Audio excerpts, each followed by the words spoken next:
This is a PlayStation 5 Pro Controller, and they say this is the best product money can buy for the PS5. And today we're gonna see if that's true.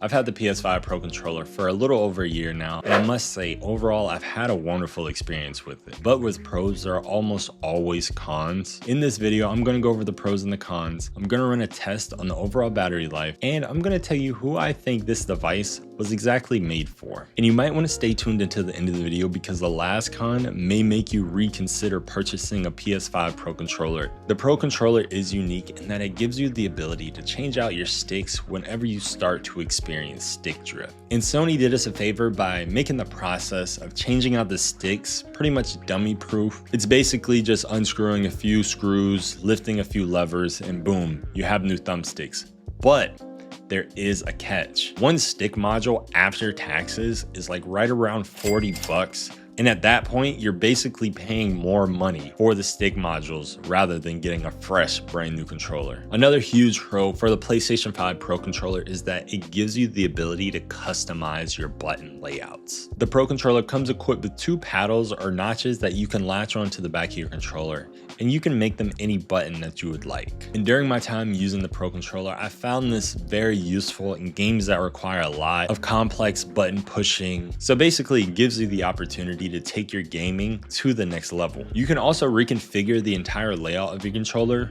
So basically putting X where triangle would be, or putting circle where square would be, or flipping them, or vice versa, or even putting R1 where L1 would be if you're dyslexic. You simply go to the menu, select the button you want to change, and then pick the button you want to change it to. You can then save that button layout under any name you want and access it via the bumpers at the bottom of your controller. The only really big complaint I have about this part of the controller is that you can't assign the bumpers to register as two buttons. So if I wanted it to register as X and square, just two buttons of my choosing, I don't have that opportunity. I don't know if that would be too OP, if it would kind of take the competitive edge out of gaming, or people would exploit certain games by adding too many button combinations, I guess. But I think that would be really cool if they could implement something like that in future controller updates.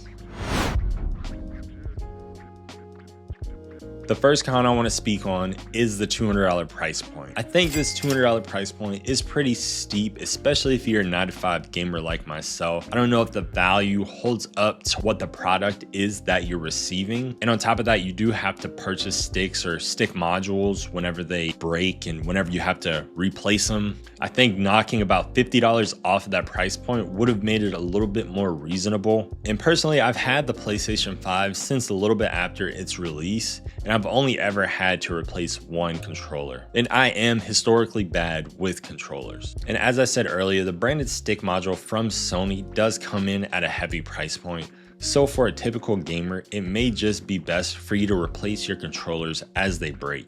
I think Sony tried to justify that $200 price point by giving us a carrying case. They gave us some short sticks and some long sticks and a few other things within the package, but it's just really hard to justify for your normal gamer to purchase this controller just because you can change out the sticks after they break. And the last con I have for the PS5 Pro Controller is that the battery life is bad. And when I say bad, I mean terrible. Out of the box, Sony stated that the battery life is supposed to be rated for an 8-hour gaming session. As I stated earlier before, I am a 9-to-5 gamer, and I usually play throughout the weeks and heavy on the weekends. And I usually find myself having to throw this thing on the charger every 3 to 4 hours. But the time I feel the most effect on the battery life is on the weekends. Weekends are usually when I game the most, and I'm this close to feeling like I can't really even play with the controller without having it plugged up whenever I'm having those 6+ hour gaming sessions on the weekends. I think on average, whenever I'm gaming heavy with the haptic feedback on and all the features enabled on the Pro Controller, I can get about 4 or 5 hours of gaming before I have to plug in my controller. But instead of going off of memory, I decided to put this to the test.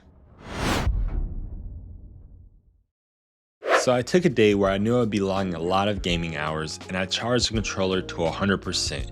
I did use the full features of the controller, like the vibration and the haptic triggers. And after about 1 hour and 10 minutes of playing 2K, we were already at 2 bars of battery life left. I wanted to choose 2K specifically for this test because if you played it, you know that vibration and the haptic triggers are a big part of the gameplay, and I pretty much wanted to push this controller to its limits to really ramp it up to see how long it could last with heavy stress. I continued to check the battery life at our interviews, and surprisingly at the end of hour 2 we were still at 2 bars of battery life, and it was finally at the 4-hour mark that we did hit that 1 bar of battery like I would normally experience during my playing time on the weeks and the weekends. And surprisingly, it did last another 45 minutes before it completely disconnected and died on me. So you can see that with that heavy usage and constant gameplay, Pro Controller didn't really hold up to its 8-hour rating that Sony gave it out of the box. Comment down below if you think I was too harsh on the test, or do you think it was a fair test, and if that battery life would be an issue for you. With all that being said, who I think this product was made for, I think it was made for the super competitive gamers that actually do this for a living. Either them or people who just enjoy playing fighting games that require a lot of button input rapidly or in a sequential order. I think this controller is perfect for those type of gamers in order to give them a leg up in the competition. But if you're a regular 9-to-5 gamer like myself, I suggest you save your money and just stick with the classic DualSense controller, because that Pro Controller may not be worth it for you. Let me know in the comments below if you're still considering purchasing a Pro Controller,